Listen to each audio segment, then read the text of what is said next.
소중한 나.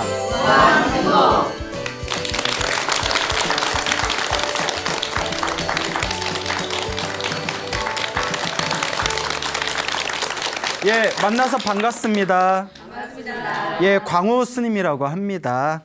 우리 어느 나이 어린 소녀가 또 소나무 애청자라고 편지를 보내왔어요.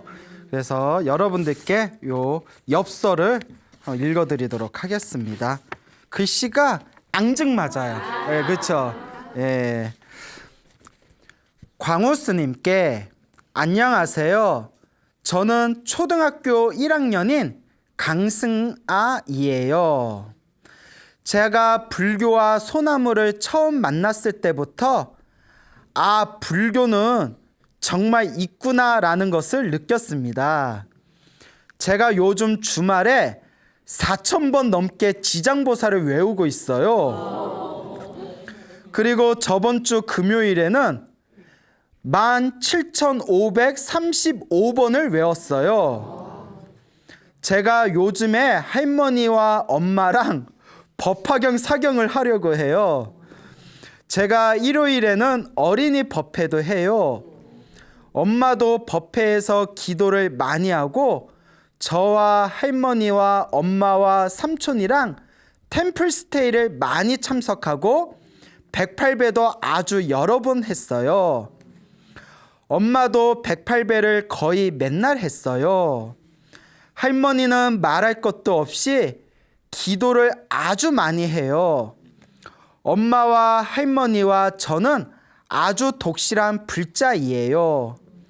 이 편지도 시간 되시면 읽어주세요. 소나무는 아이들도 들을 수 있게 아주 재미있고 좋아요. 광우 스님 안녕히 계세요. 예, 고맙습니다. 예. 예.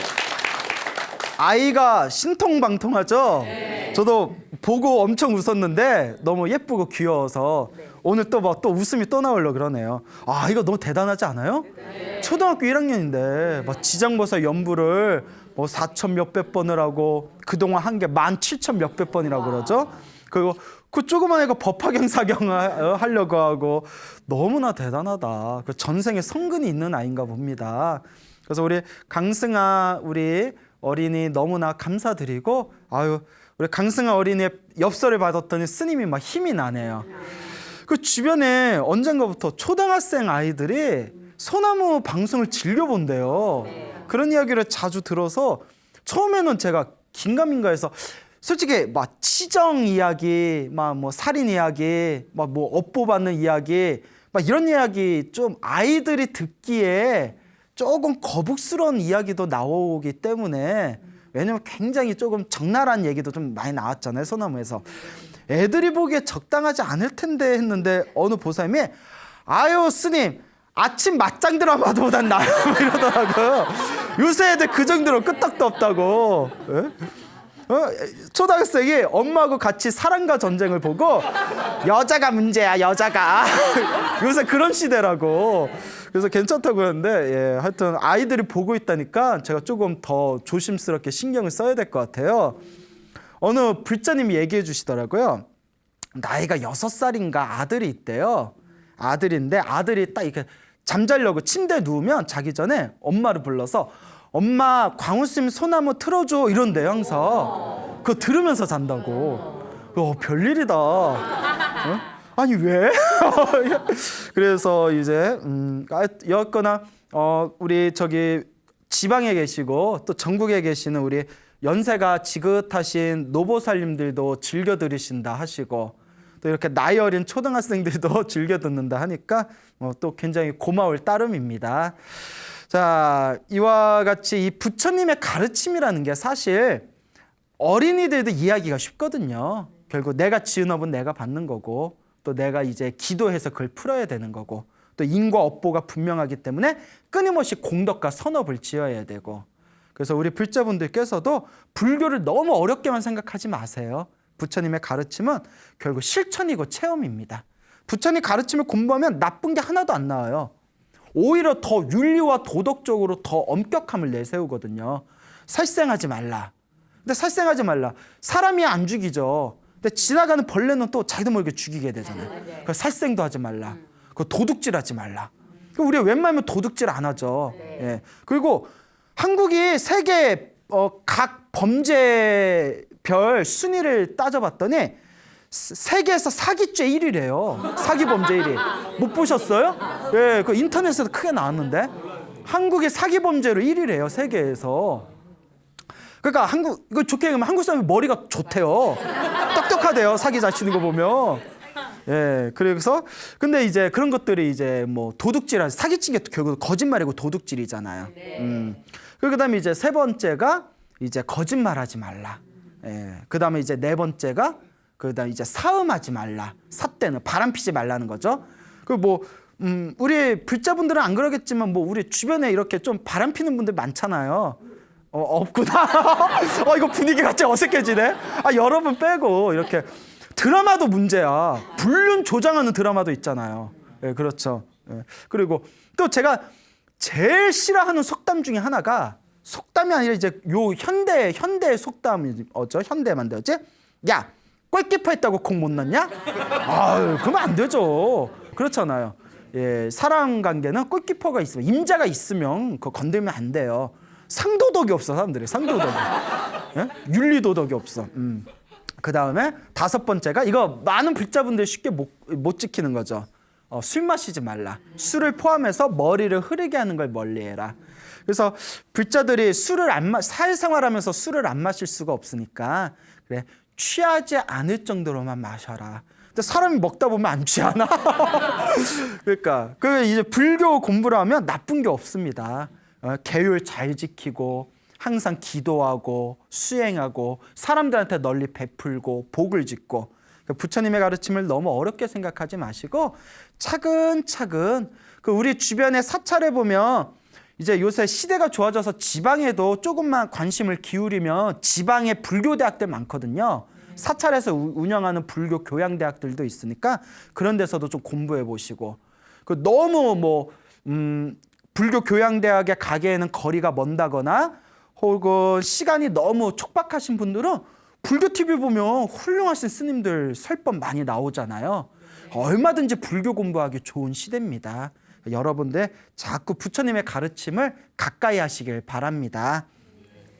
우리 그 불심이 깊고 지극하신 어느 불자님께서 연세가 이제 80이 넘으신 노보살님께서 화계사 일부러 찾아오셔서 이렇게 편지를 주고 가셨어요. 이렇게 편지를 주고 가셨는데 편지의 내용에 당신이 불자로 살아오면서 그런 어떤 경험했던 얻게 되었던 그런 어떤 소중한 가피 이야기를 손수 이렇게 손으로 쓰셔가지고 저한테 그 편지를 주셨습니다. 그걸 보고 제가 너무 감동받았어요. 정말 이 부처님의 가피가 분명히 있고 또 이 불자님의 그 지극한 불심에 제가 감동을 받았는데 내용이 좀 길어가지고 제가 다 읽어드리기가 어려울 것 같아서 거기서 이제 제가 이야기를 좀 편집을 해가지고 여러분들한테 그 보살님의 뜨거운 불심이 담긴 그 이야기를 좀 전해드릴까 합니다. 보살님께서 원래는 그 부산이 고향이셨대요. 지금 이제 80이 좀 넘으셨는데 부산이 고향이셨는데 이분이 태어날 때부터 어떤 그 한을 품고 태어나셨어요. 왜 그런가 하니 어머니가 옛날에 좀 남존여비 사상 있었잖아요. 그렇죠. 우리나라에 가장 좋지 못했던. 근데 우리나라만 그런 게 아니라 세계적으로 좀 여자가 세계사적으로 봐도 여자가 남자보다는 굉장히 좀 많이 하대를 당했지 않습니까?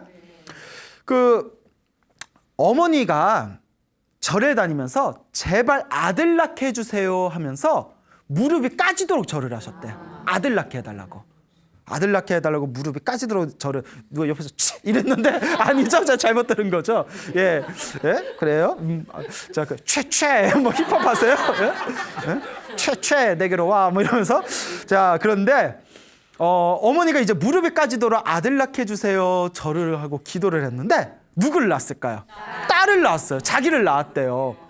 증언에 의하면 엄마가 아들이냐 딸이냐 아유 딸이다 했더니 쳐다도 안 보더래요. 엄마가 쳐다도 옛날 좀 그런 시기가 있었나 봐요. 쳐다도 안 보더래요. 근데 요새 진짜 시대가 변해졌어요. 여러분 그 100여 년 전에 주역 공부하던 사람들이 있어요. 주역 아시죠? 주역. 막 역, 예? 사서 뭐 오경 중에 유교의 주역이라고 있는데 또 점 보는 사람들이 많이 보잖아요.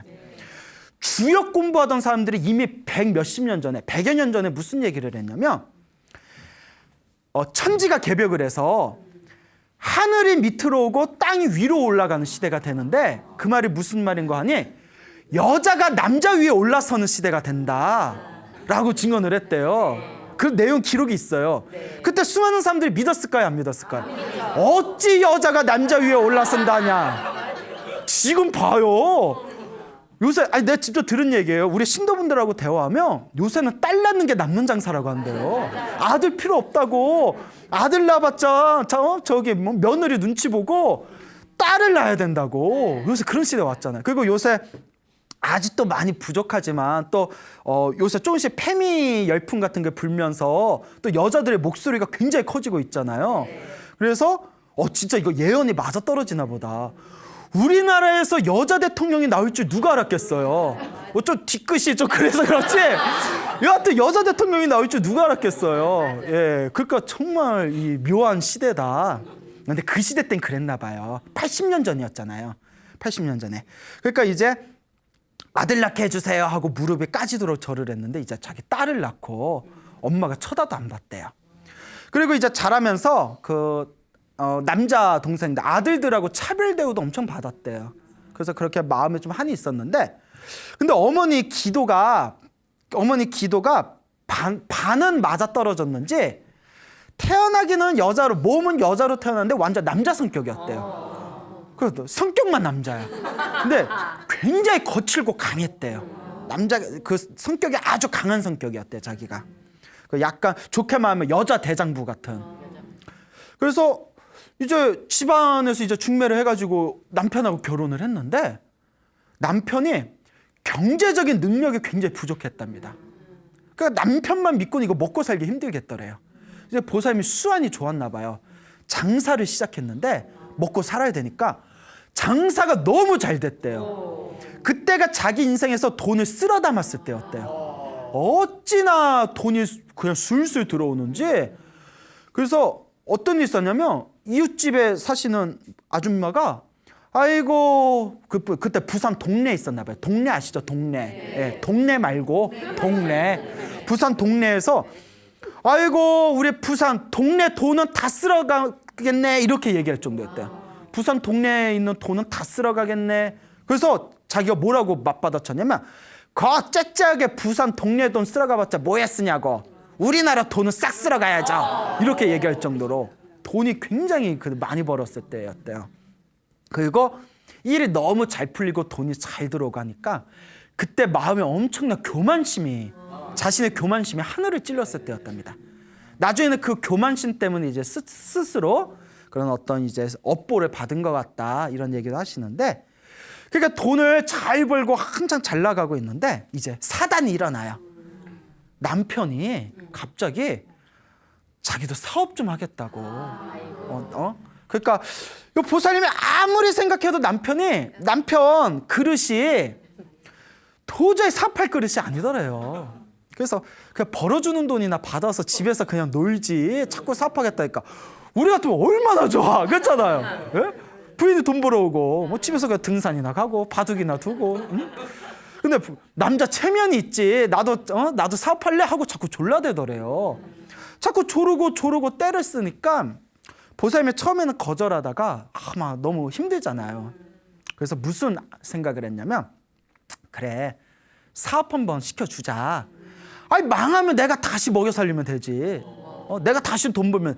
그때 너무 자기가 잘 나갔을 때라서 그런 교만심이 좀 있었대요. 내가 다시 장사하면 되지. 그리고 남편한테 이제 사업 자금을 다 대줬답니다. 뭔가 분위기가 싸하죠. 예, 이야기의 패턴이. 예. 남편이 3년 만에 다 말아먹었대요. 근데 3년 만에 얼마나 크게 망했는지 나라에서 경제사범으로 교도소에 들어갈 정도였대요. 뭐 크게 말아드셨나 봐요.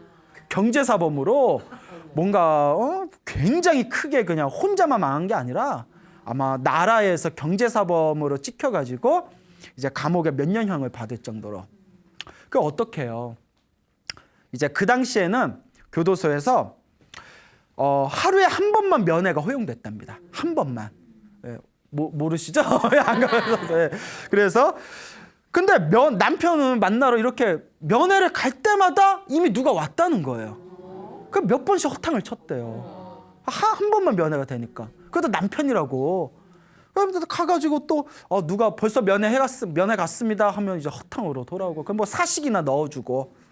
그 몇 개월을 허탕을 치는데 나중에 이제 교도관들하고 안면이 있잖아요. 아유 아줌마 또 아줌씨 또 왔어요. 뭐 이러면 교도관이 이렇게 부르더래요. 분위기가 뭔가 실은 젊은 여자가 항상 면회로 온다고. 아줌마 남편이 두 집 살림하는 것 같아. 둘째 마누라 있는 것 같소. 하고 다 이렇게 일러주더래요. 예. 그래서 청천벽력이죠. 막 하늘이 무너질 것 같은 생각이 들더래요. 이거 진짜 맞짱 드라마 같다, 그렇죠? 그래서 아닐 거야. 근데 우리 그런 얘기 있잖아요. 왜 불길한 예감만 항상 맞는지. 남편도 막 따졌더니 아이고 3년 전에 사업 시작할 때 이미 바람을 폈던 거고. 그러니까 더 황당한 게 바람 핀 여자가 아들 둘이 있는 또 여자야. 예. 또 그러니까 아들 둘이 있는 여자를 만나가지고, 그래서 남편한테 나는 그래서 정말 마음에서 일어나는 그 화딱지로는 당장 그냥 다 엎어버리고 싶지만, 다 옛날 분들 그런 어떤 지고지순한 가정에 대한 헌신 이런 게 있잖아요. 네. 그때 아이를 셋을 낳았는데 이 자식 3명 아버지 없이 어떻게 키우냐. 그래서 자식 때문에 눈물을 흘리면서 남편한테 사정을 했대요. 하소연을 했대요. 다시 가정으로 돌아와라. 다 용서하겠다. 다 잊어버리겠다. 여러분들 그렇게 돼요, 안 돼요? 안 돼요? 안 될까요? 한 번 정도는 안 되는구나. 예. 그래서 남편이 그러면 시간을 다오. 예, 그럼 내가 정리할 테니까 시간을 다오라고 하면서 빨리 자기 여기서 꺼내달라고 막 사정사정을 하더랍니다. 그래서 사업이, 그것도 다 그런 남자 만든 것도 전생의 업이죠. 사업이 망해서 없는 돈, 있는 돈, 없는 돈 다 모아가지고 큰 돈을 써서, 보사님이 옛날에는 돈만 있으면 다 가능한 시대였대요. 지금도 막 비싼 변호사 사면 지금도 막 뉴스 같은데 뭐 정관예우 해가지고 뭐 판사 출신 변호사 써가지고 막 이런 막 흉흉한 얘기 언론에서 많이 나오잖아요. 지금도 그런데 옛날에 얼마나 더 심했겠어요.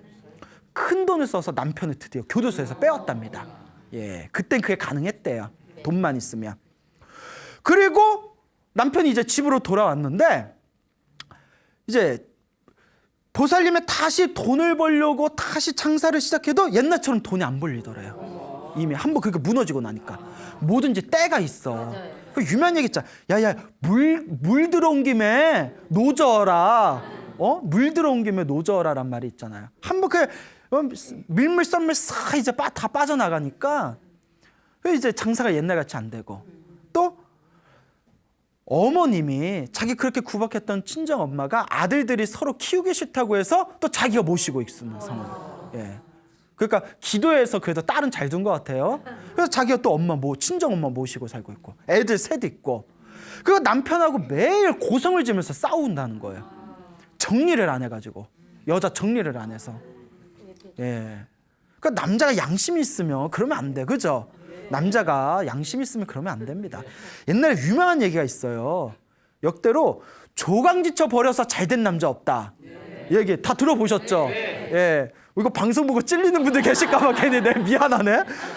유명한 얘기 있잖아요. 조강지쳐 버리고 잘된 남자 없다. 예, 그렇잖아요. 그래서 우리 보살님께서도 그렇게 남편의 마음을 되돌리려고 노력해도 그게 안 되니까 나중에는 그러면 아이 셋을 자기가 키우는 조건으로 깔끔하게 헤어졌대요. 예, 더 이상 안 되겠다. 그래서 이제 깔끔하게 헤어졌답니다. 그리고 그렇게 남편하고 헤어지고 장사도 안 되고 벌었던 돈도 다 나가버리고 먹고는 살아야 되겠는데, 그러니까 가슴에 이렇게 화병을 좀 얻으셨대요. 가슴에 화병을 답답하게 화병을 얻었다가 그때 친분이 있는 지인이 절에 가자 해가지고 그때 처음 절에 갔대요. 절에 가서 큰 스님도 만나서 인사드리고 또 오는 길에 불교 용품점에 서점에 가가지고 불교 서점에 가서 주인 아줌마한테 서점 주인한테 내가 이제 절에 다닐 건데 절에 처음 다니는 사람이 볼 수 있는 좋은 책 좀 이렇게 좀 가려서 주세요 했더니 책을 이것저것 이렇게 챙겨서 주더래요. 그중에 팔상록이라는 책이 있었대요. 저도 옛날에 본 기억이 있는데 팔상록이라는 책이 부처님의 일대기, 부처님의 탄생과 부처님의 열반을 여덟 주제로 이렇게 나눈 것을 팔상록이라는 부처님 일대기 책이 있어요. 일종의 부처님의 생애예요. 팔상록이라는 부처님의 생애를 보고 충격을 받았대요, 보살님이. 여태껏 부처님이 그냥 자기는 여태껏 부처님이 귀신들의 왕인 줄 알았대요. 귀신들의 왕이라서 부처님한테 기도하면 귀신들이 이렇게 소원 들어주고 그런 존재인 줄 알았대요. 그러다가 부처님의 생애 그 팔상록을 딱 보고 나서 거기에 딱 부처님의 일대기를 보면서 아, 부처님은 지혜와 자비를 완벽하게 갖추신 위대한 성인이구나라는 걸 그때 자기가 깨달았대요. 네. 그때 이후로 기도를 열심히 하셨답니다. 아주 기도를 열심히 하시고 또 뭐 화엄경의 아창계도 하고 하여튼 기도를 여러 가지로 열심히 하셨는데 어느 날이었답니다. 어디 포교당에서 이렇게 지장 기도를 하고 있었대요. 하염없이 이제 천도제도 올리고 이렇게 지장 기도를 하고 있었는데 지장 기도를 할 때 보살님이 비몽사몽에 환상을 본 거예요. 지장 기도를 하고 있는데 누가 이렇게 자기 어깨를 툭툭 치더래요. 딱 쳐봤더니 아주 그냥 건강한 아주 근골이 탄탄한 건장한 남자가 자기를 딱 이렇게 보면서 웃으면서 인상 좋게 싹 웃으면서 보살님이 기도 열심히 해서 제가 잘 갑니다. 제가 떠납니다. 잘 갑니다 하면서 인사를 딱 정중하게 하고 나가더래요. 그 나가는데 그 남자 뒤로 조폭같이 시커먼 정장을 입은 남자들이 줄지어서 법당 밖으로 나가더랍니다. 그 환상을 딱 본 거예요. 이게 뭐지? 하고 있는데 신기한 게 지장기도하다 그 환상을 보고 나서 자기 성격이 싹 변해버렸대요. 예전에는 성격이 엄청나게 거칠고 강한 성격이었는데 성격이 엄청나게 부드럽고 유순하게 변했대요. 그래서 어떤 일이 있었냐면 아들 시험 때문에 이제 합견역을 살려고 엿 먹잖아요. 합견역. 엿을 살려고 시장을 갔대요. 엿을 살려고 시장인데 이제 철썩 붙으라고. 근데 저기서 웬 아줌마가 뒤에다가 애를 업고서 이렇게 엿판을 깔아놓고 엿을 팔고 있더래요. 그러니까 가서 아줌마 엿 찹쌀엿 있어요? 이랬대요. 왜냐면 찹싹하고 붙어야 되니까 찹싹. 그래서 찹쌀이나 찹싹이나 찹쌀엿 있어요 했더니 찹쌀엿은 없고 수수엿은 있어요. 아유 수수엿은 못 먹겠네 안 되겠네 하고 이렇게 그냥 갔대요. 근데 뒤에서 그 여자가 등 뒤에서 소리가 별 미친년을 다 보겠네 이러면서 별 미친년을 다 보겠네. 장사하기 싫다는 거죠. 그 얘기를 듣는 순간 옛날에 자기 자신이었으면 옛날에 자기의 원래 모습이었으면 시장에 사람들이 보건 말건 그 자리에서 옆판 뒤집고 머리끄댕이를 잡고 싸웠을 거래요. 근데 순간 그 소리를 딱 듣는 순간 아유 찹쌀역이나 수수역이나 그냥 먹으면 되지. 아유 내가 잘못했네 이런 생각이 들더래요. 순간 자기가 놀래가지고 내가 성격이 이렇게 변했구나. 옛날에는 상상도 못하는 성격이었는데 내가 이렇게 성격이 변했구나. 그때 그런 어떤 마음의 큰 변화를 느꼈답니다. 그래서 이분이 이제 열심히 이제 그 절에 다니면서 절에 이제 의지하면서 기도를 열심히 하고 공덕도 많이 짓고 하는데 이제 어느 날이었대요. 무슨 장사인지 모르겠는데 편지에 무슨 장사했는지는 안 나와서 뭐 사업인가 장사인가를 하시는데 종업원 여러 명을 두고 하셨대요. 근데 열심히 하는데도 돈이 모이지를 않더래요. 현금이 없대요. 월급 종업원들 여러 명 월급 다 챙겨주고 뭐 생활비 쓰고 하면 떨어지는 현금이 없다는 거예요. 너무 힘들어서 아무리 애를 쓰고 장사를 해도 돈이 안 모이니까 법당에 가서 부처님 앞에서 막 울면서 기도를 했대요. 부처님, 내가 이렇게 기도도 열심히 하고 공양도 많이 올리는데 왜 안 도와주시냐고 막 울면서 기도를 하는데, 근데 이분이 전생에 뭐가 좀 닦은 게 있어서 그런가 또 이제 환청이 들린 거. 환청. 예, 환청이 들면 일단 병원부터 가야 되는데 환청이 들린 거예요.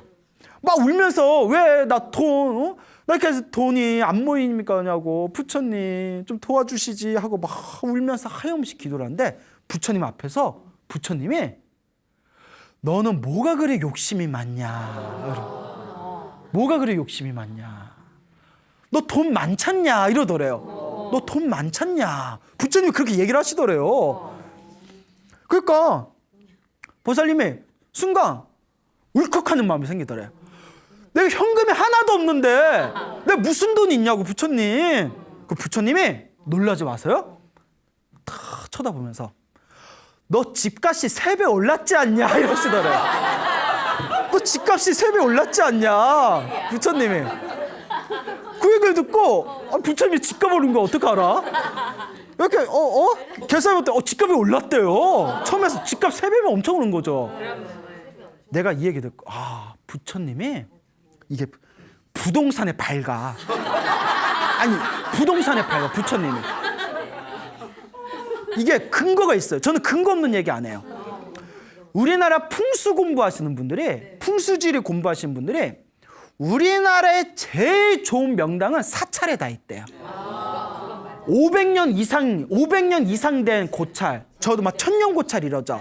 500년 이상 되고 천년 고찰은 무조건 명당이래요. 그 왜 스님들이 이렇게 명당 자리에다 절을 졌냐? 부처님이 부동산에 밝아. 다 아셔. 자, 이제 왜 또 웃자간 말이에요? 그러니까 부동산 하시는 분들 부처님한테 기도 많이 올리세요. 너 집값이 3배 올랐지 않냐 이러더래요. 그때 마음이 탁 내려놓으면 부처님이 나 욕심 부리지 말라고 이렇게 가르침을 주시는구나. 그리고 이제 어느 날이었대. 이제 아들이 대학 이제 입시 시험을 봤는데, 우리 부모님들 수능기도 엄청 열심히 하잖아요. 그래서 아들을 위해서 막 우리 아들 대학 입시 잘 가게 해달라고, 대학 학교 잘 가게 해달라고 하염없이 기도를 했답니다. 근데 이제 어느 날 기도를 하는데 눈앞에서 환상을 봤대요. 동력동자 있죠, 한자. 동력동자가 딱 하고 눈앞에서 빡 하고 보이더래요. 환하게 동력동자가. 부처님이 계시를 내려주신 거다. 그래서 아들한테 가서 아들한테, 야, 너 서울에 동자 들어가는 대학에 원서를 넣어라. 네, 그걸 뭐 대놓고 얘기해. 하여튼 그랬대. 그냥 동자 들어가는 데 넣어야 된다. 뭐 그러니까 아들이 엄마 뭔 얘기야? 뭐 별 이상한 얘기하고 그래. 그리고 안 넣었대요 거기다. 그리고 떡 떨어졌대요. 그리고 이제 아들도 이제 떨어지고 뭐 하고, 이제 마음이 찹찹하잖아요. 그리고 막 장사하는데 힘들고 일도 안 풀리고 집값이야 3배 늘었지만 현금도 없고 너무 힘들고 우울한데, 어느 날 그 절에 다니신 보살님이 그 수행을 열심히 하는 스님들한테 대중공양을 올리면, 대중공양이 이제 스님들한테 공양 올린 걸 대중공양이라고 해요. 대중공양을 올리면 큰 복을 받는다고 하지 않냐. 그 저기 통도사에 그 수행하시는 스님들한테 대중공양 올리면 어떻겠냐. 그 통도사를 다니셨나 봐요. 그러니까 스님들 또 통도사 절이 크잖아요. 거기서 뭐 참선하시는 스님들도 막 몇십 명 되시고 하니까, 스님들 대중공양 올리려면 현금이 얼마 필요한가 봤더니 좀 이제 이 거액이 필요한 거예요. 그렇잖아요. 뭐 돈 몇만 원 갖고 안 되잖아요. 근데 그 돈이 어디 있어요? 그러니까 또 부처님 앞에서 또 울었대요. 우리 부처님은 속도 좋아. 그거 다 받아줘. 전국에서 울면서 기도하는 불자들 다 받아주잖아요. 부처님 앞에서 울면서 내가 스님들한테 대중공양 올리고 싶은데 현금은 하나도 없고 복 짓고 싶은데 하면서 막 우니까 또 환청이 들리더래. 뭐가 자꾸 들려? 부처님이 네가 잘할 수 있는 걸 올리면 되잖냐 이러더래. 네가 잘할 수 있는 걸 올리면 되잖냐. 그게 딱 귀에 들리면서 순간 내가 잘할 수 있는 게 뭐지 하다가 마음에 딱 느껴지는 바가 있더래요. 그래서 시장에서 질 좋은 털뭉치를 사가지고 한 땀 한 땀 목도리를 짰대요. 목도리를 짰는데 한 땀 한 땀 목도리를 짤 때마다 참회진언을 외웠대요. 참회진언이라고 아시죠? 분위기 봐라. 이거 어떡하나. 천수경에 보면 참회진언이라고 나와요. 내 업장을 참회하는 진언. 그래서 옴살바 모짜모지 사다야 사바. 옴살바 모짜모지 사다야 사바. 그래서 한 땀 한 땀 그 털을 짜면서 옴살바 모짜모지 사다야 사바 참회진언을 외우면서 그렇게 눈물이 나오더래요. 눈물이 툭 떠올리면서 21개를 만들었대. 21개를 만들어서 다 통도사에 가가지고 통도사 원주 스님한테 스님들께 공양 올리는 겁니다. 수행하는 스님들한테 잘 나눠주십시오. 이렇게 공양을 올리고 집으로 돌아오는데 그렇게 눈물이 쏟아지더랍니다. 그렇게 눈물이 쏟아지면서 어쨌든 큰 복을 지으신 거죠. 그 아들이 이제 재수를 해서 이제 또 대학 입시를 봤는데 이제 어머님이 또 걱정이 되잖아요. 그 팔곤산 갓바위에 가가지고 우리 수능기도 하면 갓바위에 많이 가잖아요. 뭐 소원 3개 중에 하나는 들어준다 뭐 이래가지고 갓바위에 가서 또 기도를 열심히 했대요. 부처님 우리 아들 이번에 대학 붙겠습니까? 간절히 기도했는데 또 눈앞에서 큰 대자 있잖아요. 큰 대자 대학교 때 큰 대자가 딱 하고 보이더래요. 뭐가 자꾸 들리고 보여. 큰 대자가 딱 하고 보인 순간 아이고 이번에는 붙었다. 그 아들이 대학교에 이제 잘 들어가게 되었답니다. 자, 그래서 이제 이렇게 이제 많이 이제 기도를 하면서 의지하면서 가피를 많이 받으셨는데 이제 아주 놀라운 얘기를 하시더라고요.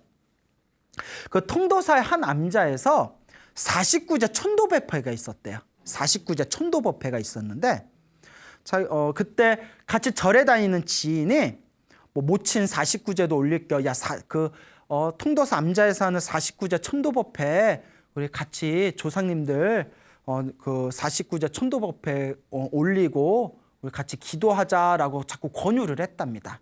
그래서 처음에는 아무 생각 없다가 그래 같이 합시다 해가지고 이제 49제를 올렸대요. 49제 천도법회를 올리고 49일 동안 기도를 열심히 하셨나 봐요.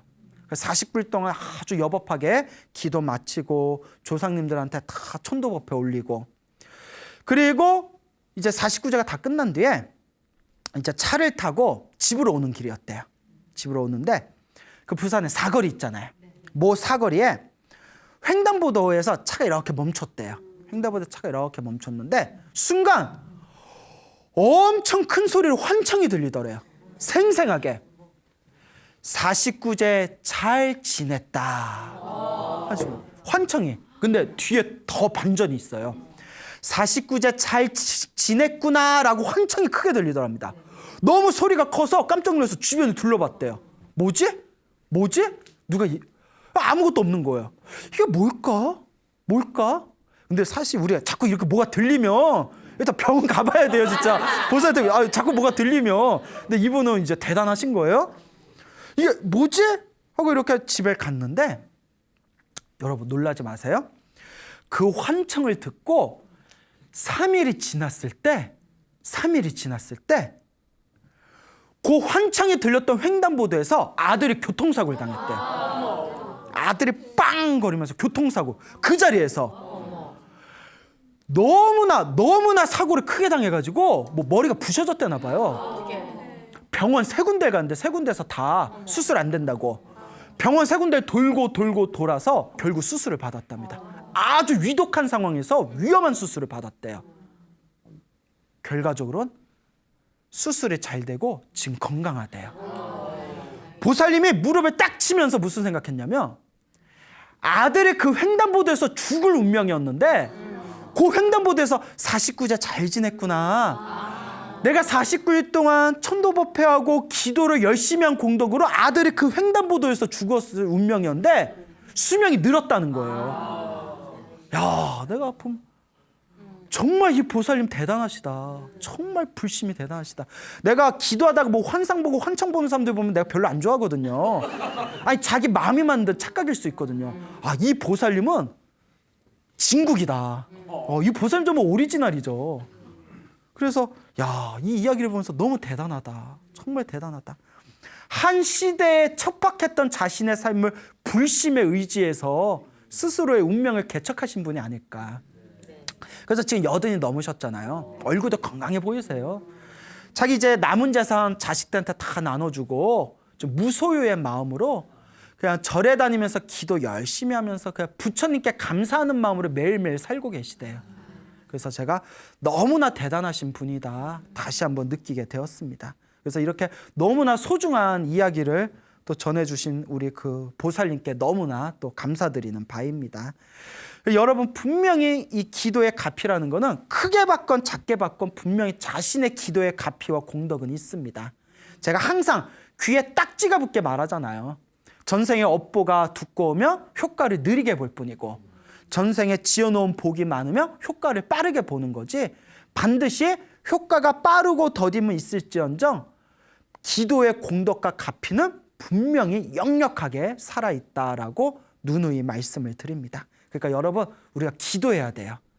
여러분, 힘들 때 기도하고, 괴로울 때 기도하고, 화병 있을 때 기도하고, 여자친구 없어도 기도하고, 남자친구 없어도 기도하고, 결혼하고 난 뒤에 알고 봤더니 배우자가 진상이었을 때 기도하고, 예, 오로지 기도예요.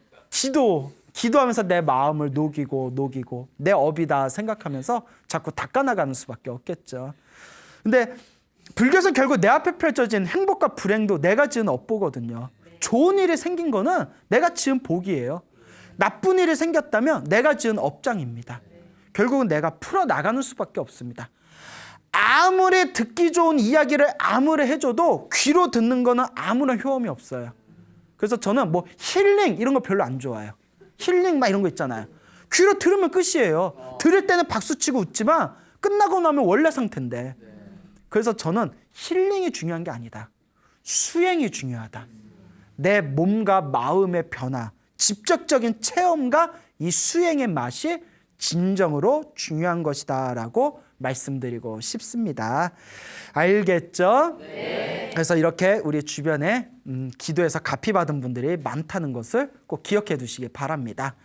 그래서 우리 그 재미난 얘기를 하나 더 드리자면, 짧은 얘기인데, 우리 여기 불교TV BTN의 요 밑에 법당이 무상사잖아요. 네. 요 무상사 신도분께서 집재해 주신 얘기예요. 81살 되신 노보살님이신데, 요 무상사 신도분이신데 소나무를 너무 좋아하신대요. 이분이 30대인가 40대인가에 그 젊었을 적에 지방에 있는 사찰에 성지순례를 갔대요. 성지순례를 갔는데 이제 그 관광버스를 타고 성지순례 막 도로를 막 달리고 있는데 갑자기 배가 싸르르 하면서 배탈이 났대요. 그거 되게 곤혹스럽잖아요.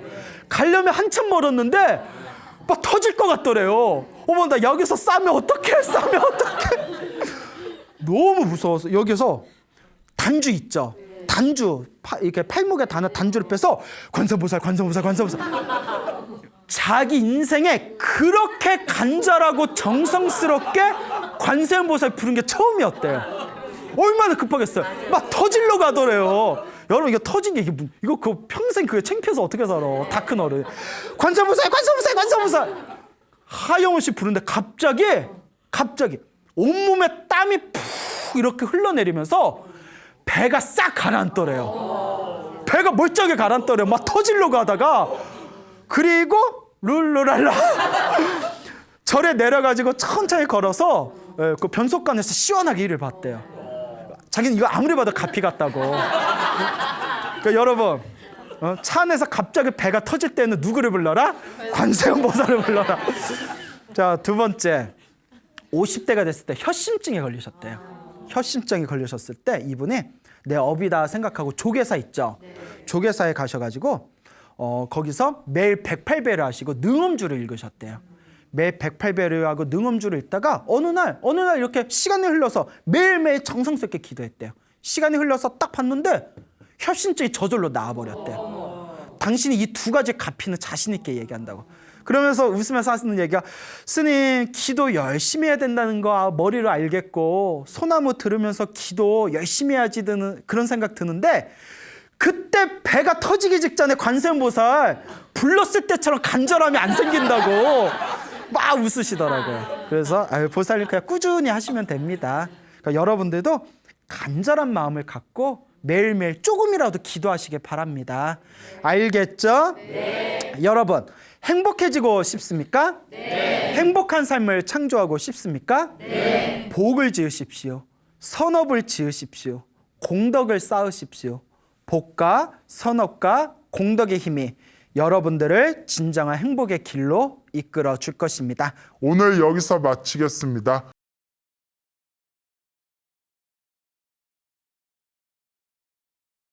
반갑습니다. 오늘 불자 여러분들과 함께 총 4번에 걸쳐서 이야기 같은 본문, 편안한 본문을 하게 됐는데 편안한 이야기, 또 이야기 같은 본문이라고 하니까 머릿속에 정말 총알같이 KTX같이 휙 이렇게 지나가는 게 있어요. 세자가 딱 떠올라요. 코로나 정말 힘들잖아요. 코로나 때문에 많은 불자님들이 우리 열애선을 오면 아유 스님 정말 힘드시죠? 스님 정말 어떻게 또 살고 계세요? 이렇게 묻는 분들이 정말 많거든요. 그럼 저도 아유 보살님 식당은 어떻게 잘 하고 계세요? 또 학교는 어떻게 다니시는지 정말 궁금합니다. 라고 이렇게 말을 나누다 보면 코로나에 대한 걱정 이런 거는 온데간데 없고 나를 또 걱정해 주는구나. 또 나만의 고통인 줄 알았는데 서로 이렇게 같이 나누고 있구나. 이런 생각으로 다 자리를 옮겨가면서 조그만한 행복이라고 할까요? 나를 알아주는 사람이 있구나. 이런 거를 느끼게 되었거든요. 코로나가 비록 고통을 우리에게 주고 또 힘들지만 어떤 면에서 보면 코로나를 통해서 우리는 다른 것을 얻을 수 있지 않나 그런 생각을 저는 정말 많이 했습니다. 부처님께서도 불교는 고통의 종교이다. 또 고통으로 시작해서 고통으로 끝나는 종교이다. 심지어 그렇게 말씀을 하실 정도로 우리 모든 중생의 고난을 해결하기 위해서 왕자의 지위를 버리고 출가를 하셨을 정도잖아요. 그렇지만 고통이 고통스럽다고만 얘기하시지 않았거든요. 고통을 벗어나는 방법. 이런 얘기들을 많이 해주셨거든요. 그게 곧 불교거든요. 제가 옛날에 여여정사에서 천일 기도를 이제 할 때였어요. 그 천일 기도 때 기도를 열심히 하고 있는데 어떤 우락부락한 막 노지심처럼 수염이 이렇게 수세미처럼 막 난 거예요. 수세미처럼 나가지고 얼굴은 우락부락하게 생겨가지고 와가지고 스님 하면서 아유 스님 처음 뵙겠습니다 하고 막 이렇게 인사를 하더라고요. 그래서 인사를 하는데 그때가 여름이었거든요. 여기 보니까 문신이 있는 거예요. 근데 문신을 지운다고 막 노력을 했는데 약간 이렇게 보이는 문신 자국이 있는 거예요. 그래서 제가 순간적으로 이렇게 섬찟했어요. 그래서 예 이러니까 스님 제가요 여기다가 우리 어머니 제사를 모시고 싶은데요. 예 어서 오십시오 하면서 이제 제 방으로 안내를 해서 얘기를 했어요. 그러면서 이런저런 얘기를 나누는데 그중에 그렇게 말하는 거예요. 스님 제가 여기 기제사를 올리고 싶은데 제가 가위를 손수 씻고 제가 이거를 모두 다 장만해서 올리면 안 되겠습니까? 스님은 제사만 지내주세요. 그러는 거예요. 그래서 제가 아유 구사님 굳이 그럴 필요가 없습니다. 우리 절에 부처님들이 다 해주시는데 왜 그렇게 하시려고 그래요? 그러니까 그 의사님께서 노지신 같은 그 의사님께서 이야기를 저와 나누게 되었어요. 그 의사님은 정말 어린 시절부터 어머님 속을 엄청 썩였나 봐요. 얼굴에도 그런 게 드러나더라고요. 눈이 이렇게 부리부리해가지고 막 이렇게 보통 사람들이 보면 주눅이 들 만큼 그러한 이렇게 그런 모습을 가지고 있었어요. 그래서 어린 시절부터 홀어머니 밑에서 정말 사고도 많이 치고 그래서 이런저런 사고를 정말 많이 쳤는데 정말 이제 큰 사고를 쳐가지고 감옥에 가게 된 거예요. 근데 어머니는 정말 시장통에 가서 정말 채소를 팔고 이런 작은 돈으로 근근히 이렇게 생계를 유지하고 있는데 하나밖에 없는 아들이 이렇게 밖에 나가서 사고를 치고 그렇게 하니까 얼마나 가슴이 아프겠어요. 근데 그 아들은 철이 안 들어가지고 이제 이 어머니 마음을 몰라주고 그래서 결국엔 감옥에 가게 됐는데 감옥 기간이 좀 제법 길었나 봐요. 감옥을 수용 생활을 하고 있는 동안 어머니가 돌아가시게 된 겁니다. 그래서 이 아들이 이제 그 형기를 다 마치고 밖으로 나와서 어머니를 찾아보니까 어머니 집에 아무것도 없고 어머니도 없고 어머니 온기도 없고 어머니가 돌아가셨다는 사실을 알고 너무나 절망을 한 거죠. 나는 이제 앞으로 어떻게 살아야 되나. 어디 가서 취직도 되지 않고 그래서 나는 정말 죽고 싶다라는 생각을 하게 된 거예요. 나는 홀어머니 밑에 태어나서 이렇게 팔자가 기고하고 복이 없이 살다가 그 조그만 죄를 지어가지고 이제 아무것도 하지 못하는 이런 사람이 되었다라는 절망감에 정말 죽고 싶은 생각이 들었는데 어머니의 유품을 정리하다 보니까 울산의 문수함에 인턴카드가 문득 이렇게 나오는 거예요. 그래서 보니까 매달 초하루에 도장이 딱딱 찍혀 있는 거예요. 그래서 와, 우리 엄마가 그렇게 힘들고 바쁜 와중에도 이렇게 문수함을 가셨구나. 그래서 내가 정말 진짜 내가 죽어버리고 싶은데 그래도 어머니가 매달 가셨던 문수함에 내가 한번 가봐야 되겠다라는 생각이 든 거예요. 그래서 그 자리에서 옷을 챙겨 입고 문수함으로 가게 된 거죠. 올라갔는데 이미 절에는 어둠이 쫙 깔려가지고 법당에도 불을 끄고 요사치에 다 불이 꺼지니까 저녁에 얼마나 깜깜합니까? 그래서 올라가게 됐는데 법당 문을 턱 여니까 왼 저쪽에서 조그마한 불빛이 환하게 빛이 나는 거예요. 저기에서 어떻게 저렇게 빛이 나지? 하고 자기도 모르게 쭉 끌려가 보니까 거기 밑에 조그마한 부처님이 있는데 그 밑에 이름이 석자가 김철수라고 하면 김철수라고 이름이 딱 적혀 있는 거예요.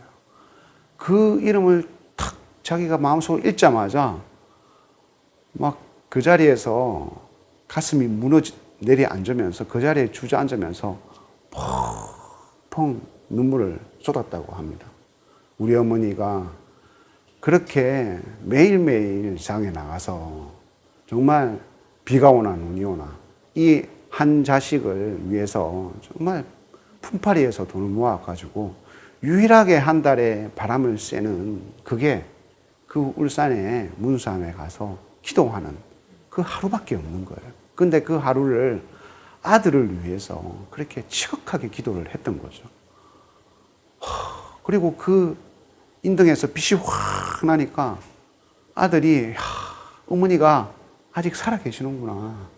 어머니는 돌아가셨지만 어머니가 내 옆에 계시는구나 하는 순간 내가 이제는 도저히 못 살겠어. 죽어버려야 되겠다는 생각이 온데간데 없고 어머니가 이렇게 하셨는데 내가 어떻게든 뭔가를 해봐야 되겠다고 생각이 확 달라진 거예요.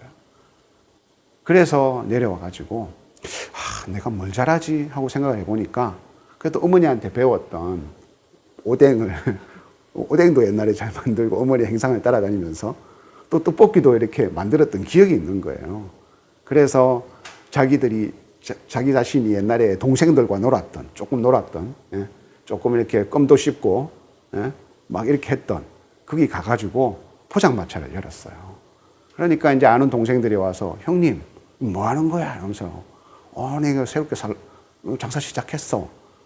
그래서 하나하나 힘을 내어서 그렇게 살다 보니까, 스님, 제가요, 조그만 집도 사고, 그렇게 하다 보니까 이렇게 장사가 잘 되어서 내가 돌이켜 생각해 보니까 내 같은 불효자식이 없구나. 정말 내 같은 불효자식이 없구나. 그래서 우리 어머님이 돌아가셨지만 돌아가신 이후라도 내가 정말 효도를 하고 싶습니다, 스님. 그래서 제가 직접 가위를 씻고 제가 직접 가위를 쌓고 싶은데 괜찮겠습니까?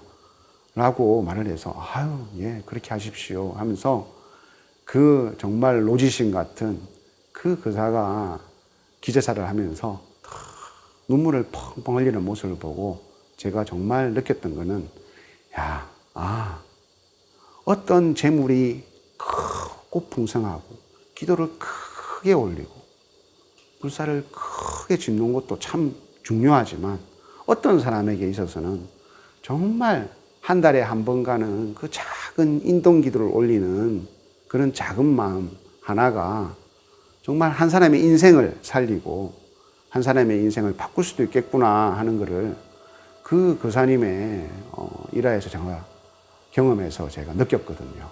우리 코로나의 상황에서도 마찬가지인 것 같아요. 스님, 참 힘드시죠? 스님, 어떻게 지내세요? 이런 말 한마디가 아무것도 아닌 것 같지만 그 말 한마디 때문에 우리가 정말 행복해질 수 있는 거거든요. 우리가 말을 할 때는 항상 자기 자신을 생각하는 사람들이 많아요. 내가 이렇게 고통스럽고, 내가 이렇게 분노하고 있는데, 이 분노를 전달하고 싶은 거예요. 그래서 마치 이렇게 우리가 말을 나눈다는 것은 공을 서로 주고받는 것과 같거든요. 그래서 내가 내 분노가 이만큼 커진 거예요. 공이 이만한 거예요. 너무 커요. 이게 들어가지고 이거를 만약에 내가 여기 임명옥 보살님한테 준다면 제가 이거를 내가 분노스러우니까 받아! 하고 탁 던져버리면 어떻게 되겠어요? 우와! 하면서 그 공을 받을 수 있겠어요? 없겠어요? 쿵! 하고 떨어지겠죠. 그러면 그 말을 던지는 사람은 왜 내 말을 안 받아? 하면서 더 화가 나겠죠.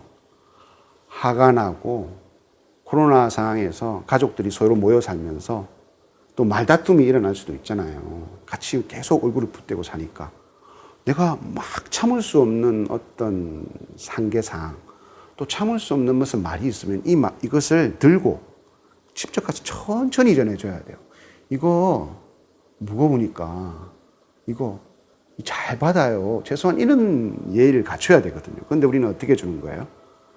그냥 배구에서 스파이크 꽂듯이 탁 던져가지고 내가 이렇게 분노스러우니까 안 받아봐 하면서 팡 치면 그 공을 받는 사람은 어떻게 생각해서 저 사람이 나를 죽이려고 하는구나. 나를 어떻게 해코지 하려고 하는구나 라는 생각을 가지게 되겠죠. 설령 상대방이 잘못했다 하더라도 내가 그 사람에게 충고를 해야 된다고 할지라도 그것은 내게 있어서는 정말 큰 공과 같은 거예요. 분노의 덩어리 또는 질타의 덩어리, 엄청난 큰 덩어리와 같은 거예요. 그거를 나는 옳으니까 너는 잘못했으니까 받아봐 하면서 샥 올려가지고 막 그것도 목소리를 높여가지고 그래 네가 내 말을 잘 받는가 보자 하면서 이렇게 막 손바닥으로 확 때리면 그것을 받을 사람은 아무도 없다는 겁니다. 부처님께서도 그런 비유를 드셨어요. 부처님께서 아난을 하루는 불렀어요. 아난아, 예, 부처님, 만약에 어떤 사람이 너에게 선물을 준다고 하는데 그 선물이 오물덩어리, 너를 미워해? 이것밖에 안 돼? 왜 그것밖에 안 해? 이건 뭐야? 이런 말들, 상처 주는 말들, 또는 무시하는 말들, 이런 말들을 선물 상자에 담아가지고, 이거 무시하는 말인데 받으세요 하면, 아나나, 너는 받겠느냐? 라고 물었어. 그러니까 아나니, 막 정색을 하면서, 부처님, 그 선물을 제가 왜 받습니까? 마치 우리 인간이 자기도 모르게 내뱉는 오물덩어리와 같습니다. 똥오줌과 같습니다. 그런 똥오줌에 그런 분노하는 말, 원망하는 말을 제가 왜 집안에 드리겠습니까? 받기는 하되 집안에 드리지 않고 문 밖에다 저는 둘 것입니다. 그렇다면 안 하냐? 만약에 이 선물 상자 안에 정말 좋은 검은 보석, 정말 보석과 같은 말들, 우리 신도님들이 저에게 했던 말들처럼 참 힘드시죠? 부사님 어떻게 지내세요? 아유 그래요, 몸이 힘들지만 집에서 기도하셔도 돼요. 정말 마음이 너무 고마워요. 이런 따뜻한 말 한마디, 이런 말 한마디를 선물에 담아가지고 준다면 너는 어떻게 생각하느냐? 이것을 집안으로 드리겠느냐? 예, 부처님, 그것은 마치 보석과 같고 그리고 귀중한 금덩이와 같습니다.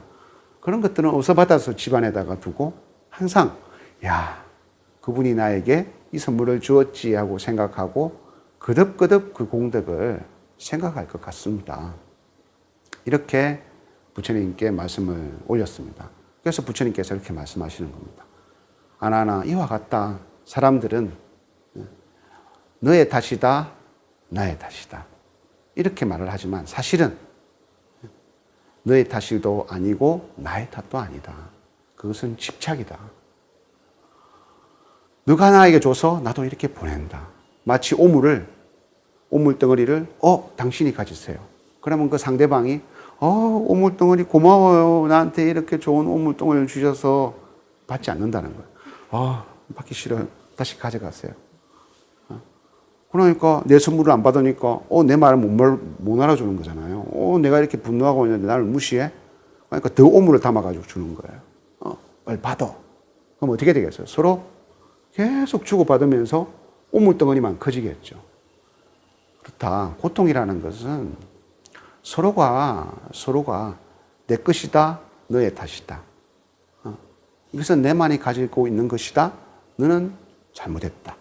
자기의 입장만에 집착하고 그리고 나의 극단, 너의 극단에 치우치기 때문에 그러므로 인해서 고통이 만들어지는 것이다. 행복이라는 것은 따로 있는 것이 아니다. 극단에서 벗어나는 것이 행복이다. 내가 분노가 꽉 차 있으면 그것이 극단입니다. 그 극단에서 벗어나서 상대방에게 말을 하는 것이 행복으로 가는 지름길입니다. 부처님 당시 때도 그런 좋은 말의 공덕, 정말 아주 작지만 사소한 말의 공덕이 얼마나 크냐라는 그런 일화가 있었어요. 부처님 당시 때 두 강대국이 있었거든요. 한 강대국은 코살라국이고 한 강대국은 마가다국이었어요. 그래서 마가다국의 왕은 빈비사라 왕이잖아요. 이제 빈비사라 왕은 부처님께 일찍 기일을 해서 전쟁을 멈추고 코살라국과 대등하게 있다가 코살라국이 인도의 최고의 강국이 된 거예요. 코살라국의 왕은 파사익 왕입니다. 이 파사익 왕이 처음에 부처님을 만났을 때는 너무 부처님이라고 하는데 깨달은 사람이라고 하는데 너무 젊어. 어떻게 저렇게 젊지? 에이, 도인이라면 수염도 이렇게 확 넣어야 되고 눈썹도 이렇게 촥 늘어져서 말도 이리 오너라 이렇게 해야 되는데 너무 젊어. 그래서 또 익히 소문을 들었어요. 아유, 우리나라는 강대국 코살라국인데 우리나라한테 공물이나 바치고 우리나라한테 조공이나 바치는 저 카필라국의 왕자래. 그래서 반신반의하는 마음이 있었죠. 그래서 부처님이 딱 저기서 깨달았다는 붓다라는 부처님께서 딱 걸어오시는데 파사익 왕이 그렇게 묻죠. 부처님께. 아니 부처님이라고 부르지 않고 속명을 불렀어요. 시타르타요. 그러니까 이름을 부른 거죠. 홍길동이라면 홍길동님이시여 이렇게 부른 거예요. 그러니까 부처님은 모든 1200 제자들이 다 부처님이라고 부르고 또 신자들이 부처님이라고 부르는데 파사익 왕이 자기의 근위와 그런 것을 내세우면서 시타르타 씨, 시타르타님 이렇게 부른 거예요. 그런데 부처님께서 다 그렇게 말하죠. 왕이시여, 젊다고 작다고 무시 못하는 것이 있습니다. 만약에 왕자가 있다면 왕자가 아무리 어리고 아무리 젊다고 하더라도 이 왕자는 언젠가는 이 한나라에 다스릴 왕이 될 사람입니다. 대왕께서는 그 왕자를 무시할 수 있겠습니까? 대왕이시여, 만약에 숲을 지나다가 정말 손바닥만한 독사를 만났다고 합시다. 그 독사가 너무 작아서 에이 새끼 독사 이거 하면서 아무것도 아니야 손에 쥘 수 있습니까? 아무리 작은 독사라도 그 독사를 무시할 수 없는 것과 같이 깨달은 붓다를 파사이 왕께서는 무시할 수 없습니다 라는 그 말을 듣고 보통이 아니네 라는 생각을 하고 부처님의 법문을 새겨 듣고 부처님의 연기설법을 듣고 부처님의 제자가 되었어요. 그 이전에 파사이 왕은 바라문들과 그 다음에 고행주의자들의 공양을 많이 올렸거든요. 고행주의자들은 머리가 허옇고 한마디로 말해서 정말 도인들 같은 그런 분들이었어요. 그래서 그 파사이 왕이 이제 부처님께 공양을 올린다고 이 코살라국 알이 난리가 난 거예요. 그러니까 지나가던 그 상인들이 말을 하기 시작해요. 어느 두 상인이 한 상인은 이렇게 말했어요. 정말 저 부처님의 공양을 올리는 파사이 왕의 모습이 야 정말 왕과 그러면 그 충성스러운 신하처럼 정말 이 온 나라를 다스리기 위해서 온 사바세계를 다스리기 위해서 그런 모습처럼 저렇게 참 어울리지 않습니까? 라니까 그 옆에 빈정대기를 좋아하는 사람은 그렇게 얘기하지 않고 아유 참네. 부처님은 저 부처님이라는 사람은 아무것도 모르는 소 같고 저 바사이곽과 바사이곽을 따라온 저 신하들은 그 소가 끌고 다니는 텅 빈 수레 같은데 저것들이 어디로 갈지 어떻게 알아요? 이렇게 비꼬아서 말한 거예요. 부처님께서 지나가다 그 얘기를 우연히 들으신 거죠. 그래서 그 두 상인이 그 바사이 코살라국을 지나서 장사를 하러 가는데 도적대를 만나게 되었습니다. 그런데 그 빈정거리던 사람이 어떻게 잘못되어 가지고 그 도적대에 그 마차에 깔려 죽게 된 거예요.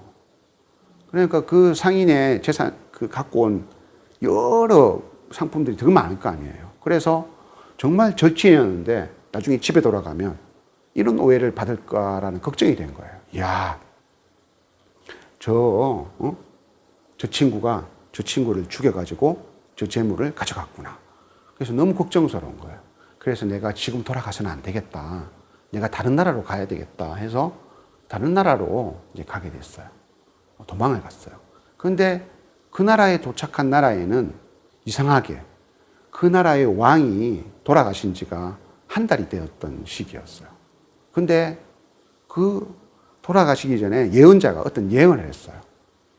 저기 다른 나라에서 정말 비천한 신분의 사람이 와서 왕이 될 것이다 라는 예언을 한 거예요. 그래서 정말 완전 도적들한테 쫓겨가지고 엉망이 된 사람이 와가지고 탁 나타난 거예요, 왕궁에.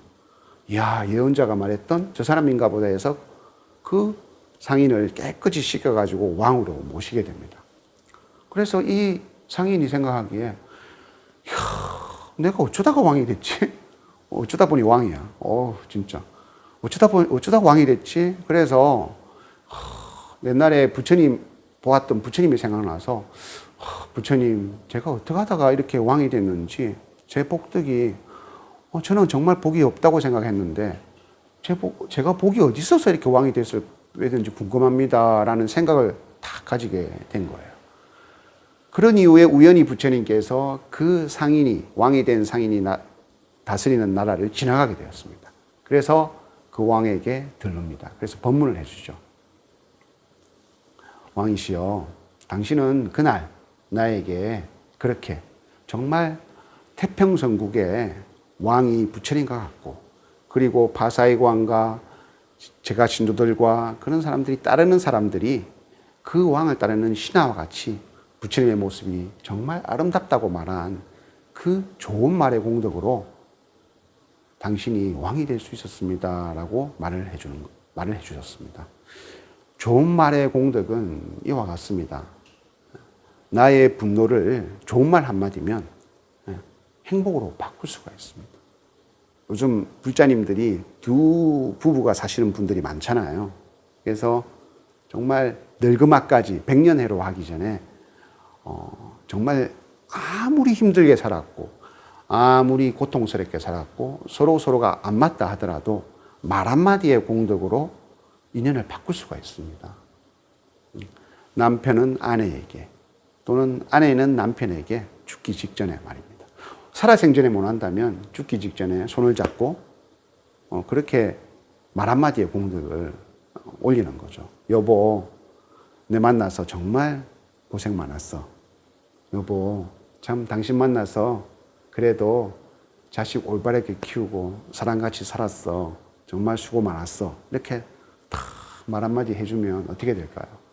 막 젊은 시절에는 술을 먹고 막 오만 것들 다 하고 막 그랬던 남편인데 그 말을 듣고 막 그 부인이 그렇게 생각할 거예요. 막 눈물을 흘릴 수도 있을 거예요. 눈물을 막 흘리면서 왜 하필 그 말을 해가지고 죽을 때까지 내가 미워하려고 했는데 이 영감쟁이가 이런 말을 해서 내가 하면서 막 눈물을 흘리면서 막 그 죽음을 슬퍼할 수도 있겠죠. 그리고 돌아가시고 난 다음에 제사를 지낼 때 살아생전에는 내가 말이야 너무 원망스러워서 딱 사과도 하나 올리고 배도 하나 올리고 제사를 지내는 둥 마는 둥 해야 되겠다 이런 마음이 저 밑에 있을 수도 있을 건데 오히려 돌아가시고 난 다음에 사과를 이만큼 쌓는 거예요. 배도 이만큼 쌓는 거예요. 그러니까 같이 봐왔던 큰딸이 엄마 엄마는 뭐 맨날 아빠가 내가 아빠하고 못 살겠다. 엄마하고 못 살겠다. 그러더만은 돌아가시고 나니까 오히려 가위를 그래 쌓고 말이야. 참 알다가도 모르겠다니까. 엄마가 딸에게 그러는 거예요. 니는 모른다. 너가 아빠가 말이야. 처음에 신혼여행 가서 신혼 때는 내 머리를 싹 이렇게 빗겨주면서 얼마나 나를 사랑해 준 줄 아나. 마지막이지만 그렇게 힘들었지만 마지막에는 내 손을 꼭 잡아주면서 정말 고마웠어. 미안하오. 그렇게 말하는 사람이었다. 니는 아직까지 인생을 덜 살아서 모른다. 이렇게 말할 수도 있는 거죠.